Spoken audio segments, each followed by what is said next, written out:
झारखंड मुक्ति मोर्चा के महासचिव सह प्रवक्ता सुप्रियो भट्टाचार्य ने फिर एक बार केंद्र सरकार को घेरने का काम किया। प्रधानमंत्री मोदी जी के आह्वान, जो पेट्रोल कम यूज करने की बात कही गई, सोना नहीं खरीदने की बात कही, मिडिल क्लास जो बाहर घूमने जाते हैं, वेडिंग वगैरह बाहर में करते हैं, उसको नहीं करने की बात कही गई।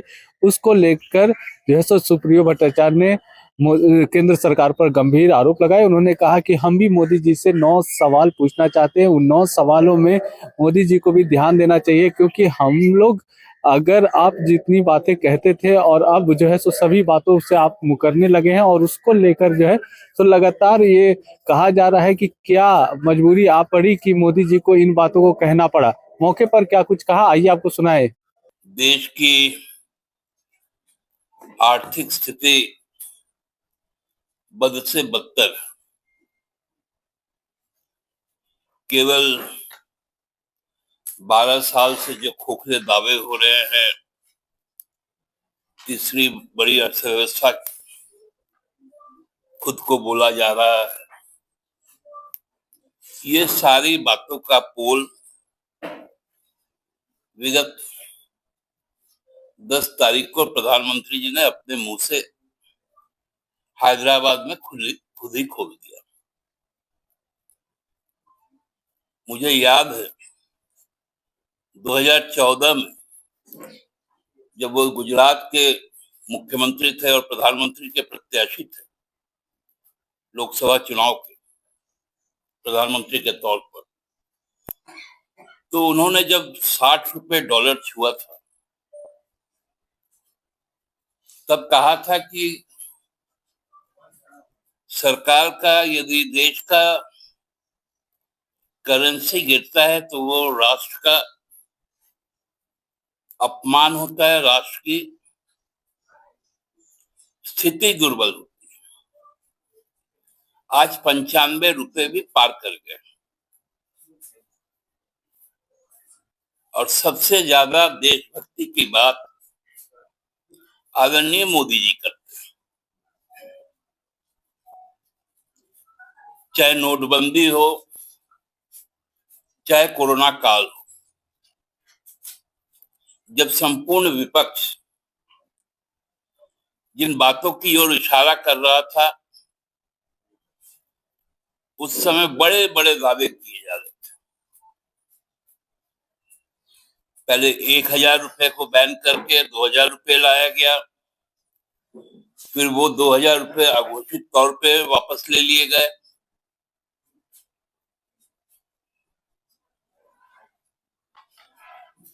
उनकी सारी जो डींगे हैं, और खासकर भारतीय जनता पार्टी की जो बड़बोलापन है,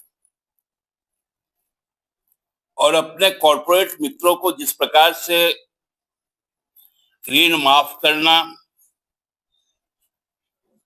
देश से बाहर भेज देना, पूरे पीएसयूज को समाप्त कर देना, जब ये चीजें हम लोग बार बार कहते थे, तब वो धर्म के नाम पे, जात के नाम पर बड़ी बड़ी डींगे हाँकते थे और चुनाव जीतते थे। 2024 में आपको याद होगा, उन्होंने अपने मन से कहा कि इस बार यदि इंडिया गठबंधन की सरकार आएगी तो घर से सोना निकाल दिया जाएगा। अब बोल रहे सोना मत खरीदो एक साथ।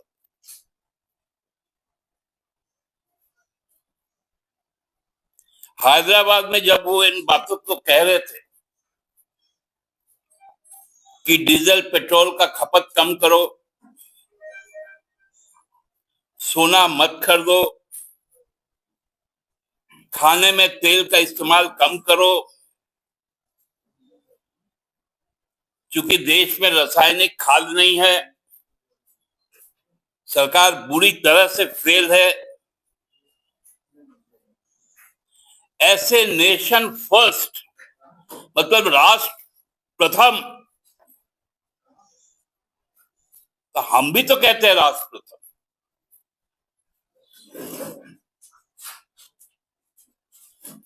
वो बोलते हैं इसके लिए राष्ट्र के लिए त्याग करना है। लगता है इस राष्ट्र के साथ में नरेंद्र मोदी जी का कोई रिश्ता नहीं, राष्ट्र के प्रति उनका कोई दायित्व नहीं, और 7 पॉइंट गिना देते हैं।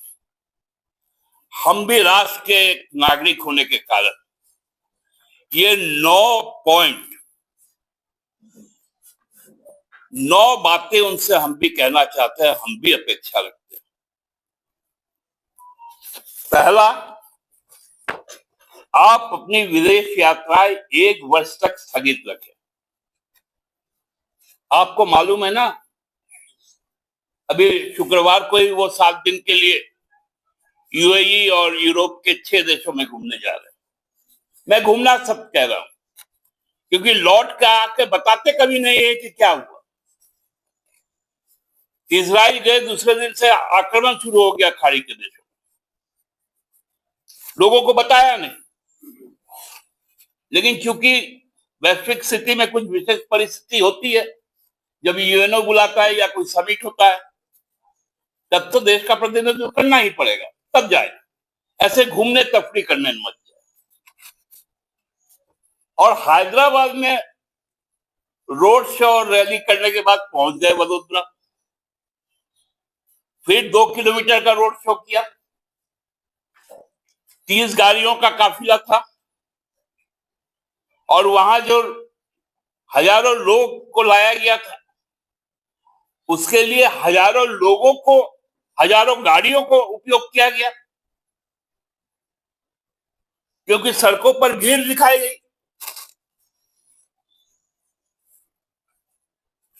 रोड शो तथा भाजपा की रैलियों को 1 वर्ष तक आप स्थगित रखें।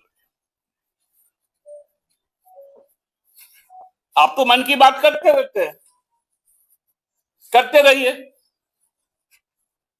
तीसरा, आप अपने 12 कॉर्पोरेट मित्रों का ऋण माफ करना बंद कीजिए। बार बार राइट ऑफ कर देते हैं अदानी, अंबानी, और जो इनको पैसे देते हैं इलेक्ट्रॉल बॉन्ड में, उनका राइट ऑफ करना बंद कीजिए। चौथा, आप अपने मंत्री परिषद के सदस्यों तथा 22 भाजपा शासित राज्यों के मुख्यमंत्रियों के काफिले पर 1 वर्ष तक रोक लगा दी। वर्क फ्रॉम होम है आपका नारा, तो क्या जरूरत है मुख्यमंत्रियों को सचिवालय जाना? बंद करवाइए। आप राष्ट्र के प्राकृतिक संसाधन जैसे जल, जंगल और जमीनों को अपने कॉर्पोरेट मित्रों को उपहार स्वरूप देना बंद करें। 72,000 लाख करोड़ रुपए का आप निकोबार आइलैंड को समाप्त करने जा रहे, पूरा रेन फॉरेस्ट है वो, आप उसको अदानी को, आप छत्तीसगढ़ का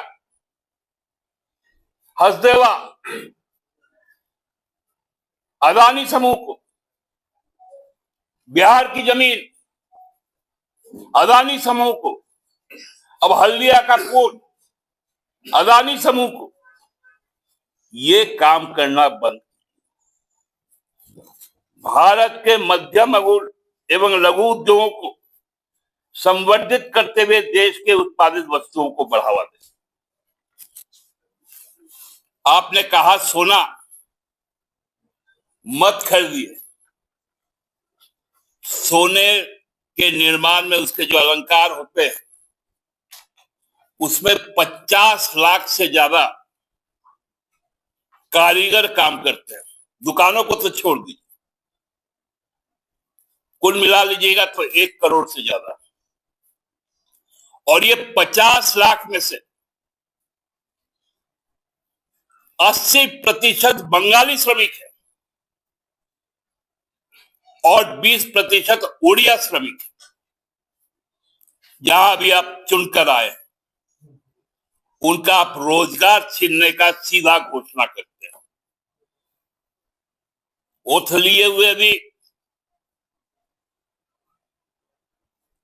48 घंटे भी नहीं बीता था कि आपने कह दिया सोना बंद करो। तो वे उद्योग जो एमएसएमई में आता है, स्वर्ण उद्योग, स्वर्णकार लोग, वो तो खत्म।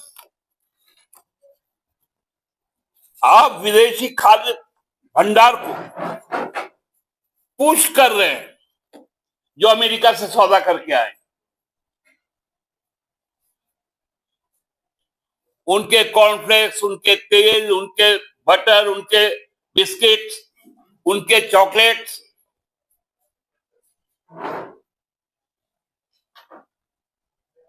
आप उसको कंज्यूमर मार्केट में पुश कर रहे हैं और अपने उत्पाद को समाप्त कर रहे हैं।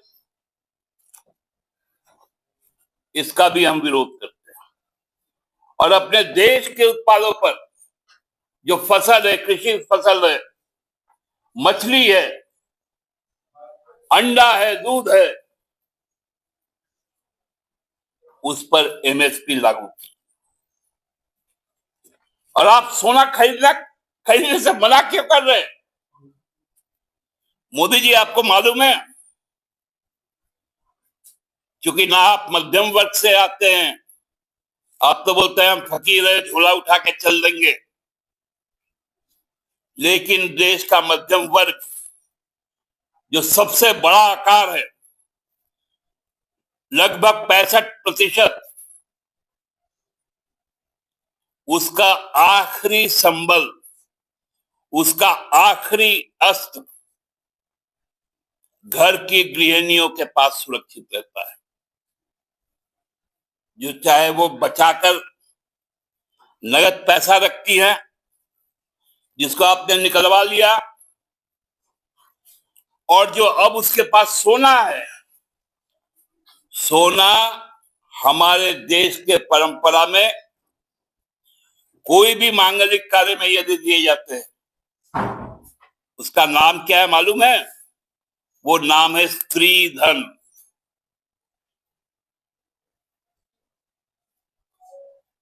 वो माताओं का, परसों ही मदर्स डे गया, बहनों का, उसके आत्मबल का वो एक आपातकालीन धन होता है। और आप बोल रहे हैं कि सोना चांदी मत दो, में नहीं आएंगे। इसलिए स्त्री धन पर डाका डाला जा रहा है। और नौवा जो सबसे बड़ी बात है कि मोदी जी, अब तो झांसे में मत रखिए। आप बहुत जल्दी लॉकडाउन जैसा आपातकाल इस देश में थोपने जा रहे हैं।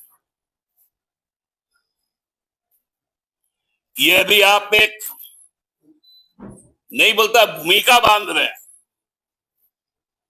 क्योंकि देश आर्थिक तौर पर कंगाल हो चुका है।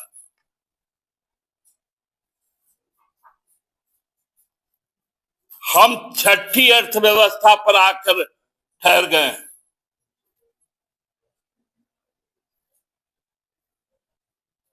हमसे ऊपर छोटा सा देश साउथ अफ्रीका ऊपर चल गया है, जापान ऊपर चल गया है।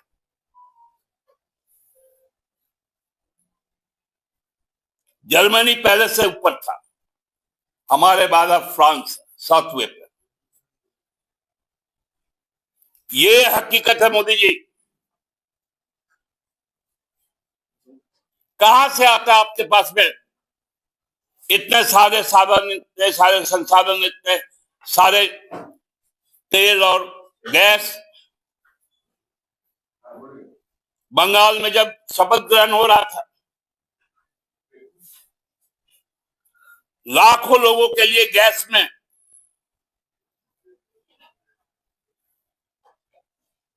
मछली भात से लेके बिरयानी तक पक रहा था। वो दृश्य सबने देखा ब्रिगेड परेड में, क्योंकि वो रेड रोड के बगल में ही। वो गैस कहां से आ जाता है और कंज्यूमर को क्यों नहीं गैस मिलता?